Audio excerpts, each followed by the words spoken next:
రైతుల బాధ ఇది. ఏదైతే కాలు ఉన్నదో 2 కిలోమీటర్లు అయిపోతుంది. దాదాపు ఏం ఒక 3 కోట్లు అయితే అయిపోతుంది. రైతు రోడ్ ఎక్కే పరిస్థితి అయిపోయింది. రోజు దాదాపు ఏం లేదన్నా కానీ 10 గ్రామాల రైతులు ఉన్నారు. వాళ్ళందరూ రాలేదు ఎండ కొడుతుందని. ఎందుకంటే అందరూ పెద్ద మనుషులు, బర్రెలు, గొడ్లు, మేకలు ఉన్నాయి కాబట్టి ఆ బాధతోని మనం ఒకసారి ఎందుకు పోతున్నాం అంటే, ఎక్కడైతే వర్క్ అయ్యిందో, ఏదైతే వర్క్ అయ్యిందో ఆ వర్క్ మీకు శూన్యంగా చూపెట్టడానికి మనము అక్కడ ఇల్లు జరుగుతుంది. అది చూసు ఎక్కడెక్కడ జరిగిందో, ఎక్కడెక్కడ పని జరిగింది, ఎక్కడ పని ఆగింది అది చూపిస్తామని మనం ముందుకు వెళ్తున్నాము. కొంచెం ముందుకు వెళ్ళక చూపిస్తాం మీకు. హాయ్, నమస్తే, వెల్కమ్ టు కేకే న్యూస్. మరి ఈ రోజు రాజన్న సిరిసిల్ల పెద్దగంపేట గ్రామాలు ఉన్నాం. చూసినావా, రైతులు బాగా కాలువలు ఉన్నారు. ఎందుకు ఈ పరిస్థితి వచ్చిందంటే, ఈరోజు గత బీఆర్ఎస్ గవర్నమెంట్ ఉన్నప్పుడు ఈ కాలువ వరకు అయిపోయింది. ఓన్లీ 2 కిలోమీటర్ మాత్రం అయిపోయింది. ఆ 2 కిలోమీటర్లు అనేది ఒక 2-3 కోట్లది అయిపోతుంది అయ్యా. మరి ఈరోజు 10 గ్రామాల రైతులు రోడ్డు పైన టెంట్ వేసుకొని గొర్రెలని, బర్రెలని దుడ్డ విడిచిపెట్టి రోడ్డు మీద అన్నం లేక మన లేక తిరుగుతున్నారు. ఇక్కడ ఏమాత్రం పట్టించుకుంటారు. చివరికి మనం లైవ్ చూడటానికి ఈ కాలువ చూపించడం ఇక్కడ వచ్చడం జరిగింది. మరి ఎందుకు ఆగింది అనేది వాళ్ళతో మాట్లాడదాము. సార్, అప్పుడు టీఆర్ఎస్ గవర్నమెంట్ అప్పుడు నడిచింది ఇది. 2018లో 17లో చాలు చేసిరు. వాళ్ళు చేసుకుంటా ఇటు దానికి వచ్చారు. కొద్దిగా ఈ కేటీఆర్ చూపెట్టండి మరి మాట్లాడారు. చెప్పండి. కేటీఆర్ అశ్రద్ధ అయింది.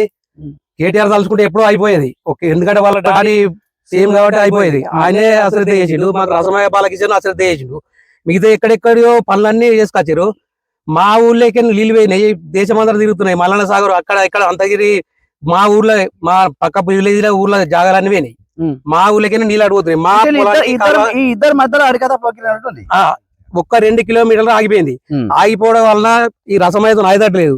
ఈ పాలన మాకు నచ్చలేదు అనుకుని రసమయ్య పక్కకు పెట్టేసి కవ్వెంపల్లి సత్యనారాయణ ఎన్నుకున్నాం. ఆయన ఎంబడి మేమే కుద్దు తిరిగినాం. ఇంటింటికి తిరిగి మాతో ఆయన తిరిగినాం, ఆయనతో మేము తిరిగినాం. ఇలా ఎమ్మెల్యే గెలిపిస్తే మీ దగ్గరకు వస్తాడు, ఫోన్ చేస్తాడు. మీరు పొద్దు ఇంటింటికి తిరిగినాం. తిరిగి గెలిపించుకున్నాం.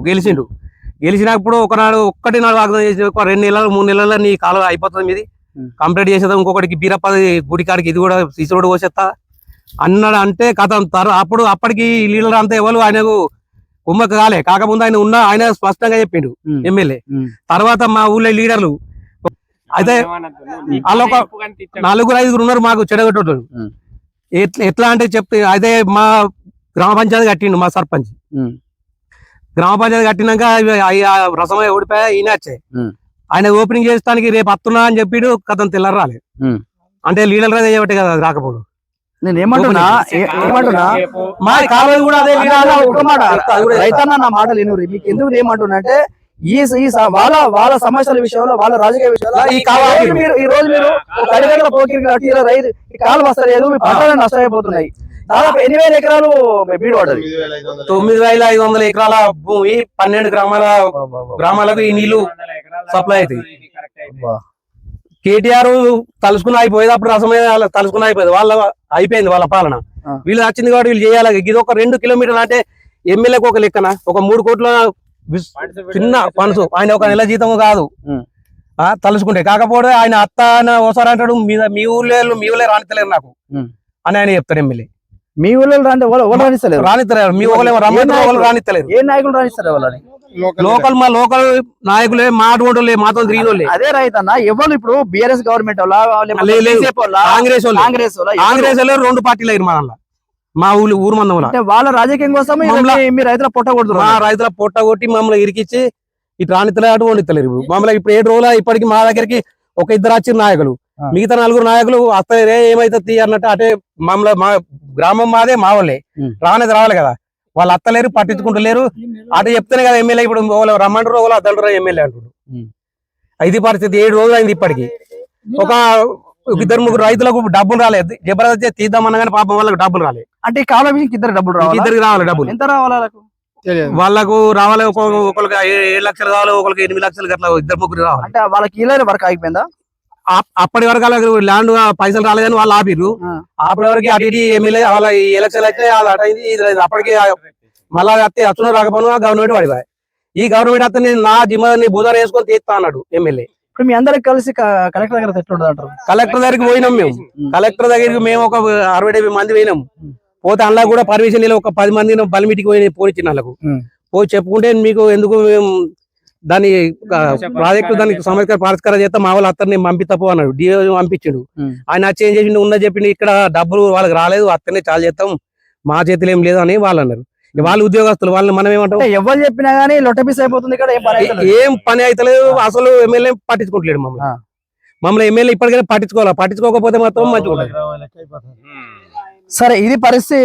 తెలంగాణ ప్రజలారా, రైతన్నలు ఈ రోజు ఒక రైతు ఒక కొడుకు గడ్డ మీద కూడా ఉన్నారు. వాడు అటు ఉన్నారు.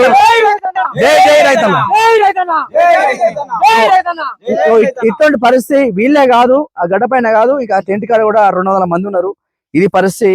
మరి ఇట్లనే ఊకుంటే మాత్రం చాలా భారీ ఎత్తున చర్య తీసుకోవడానికి వీళ్ళు వెనుక ముందు అవడానికి ఆలోచిస్తలేరు.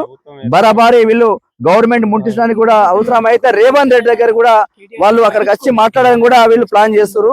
తక్షణమే దీనిపైన మీరు తొందరగా దీని మీద చర్యలు తీసి రైతులు తొందరగా వీళ్ళు పంటలు, ఎందుకంటే 10,000 ఎకరాలు పంట లేదు కాబట్టి రోడ్ మీకు వచ్చారు కాబట్టి దీని మీద చర్యలు తీసుకొని లోకల్ ఎమ్మెల్యే కానీ ఈ ఎమ్మెల్యే ఆ ఎమ్మెల్యే అని ఇద్దరు పోతుల సంవత్సరం అయిపోయింది. ఇలా లాగం చేస్తారు. వాళ్ళ రాజకీయం కోసం వీళ్ళని ఒత్తిడి చేస్తారు. వాళ్ళ రాజకీయం కోసము వీళ్ళని బలి చేస్తారు. వాళ్ళ రాజకీయం కోసము ఈ రోజు వీళ్ళని రోడ్ మీద తీసుకొచ్చారు. ఇది కరెక్ట్ కాదు. ఎందుకంటే మళ్ళీ నెక్స్ట్ ఎలక్షన్ వస్తాయి. గెలిపించుకున్నప్పుడు మీ దగ్గర నుండి ఎమ్మెల్యే గెలిపించుకున్నప్పుడు మీరు పనిచేసి పెట్టి మీ బాధ్యత. అంతేగాని ఆ మాట ఈ మాట మామూలు కార్యకర్త మాటలు, లీడర్ల మాటలు పట్టుకొని ఎమ్మెల్యే గారు అది కరెక్ట్ కాదు. వీళ్ళకి న్యాయం చేయాలి మీరు. ఎందుకంటే న్యాయం చేయకపోతే చాలా పెద్ద ఎత్తున వీళ్ళు ధర్నా చేస్తారు. ఒకవేళ పెద్ద ఎత్తున ధర్నా దిగుతే మాత్రము చాలా పెద్ద ప్రాబ్లం అయ్యే అవకాశాలు ఉన్నాయని చెప్పుడు జరుగుతుంది. మా కేకే ద్వారా. లైక్ షేర్ చేయండి. Thank you. ఈ చిన్న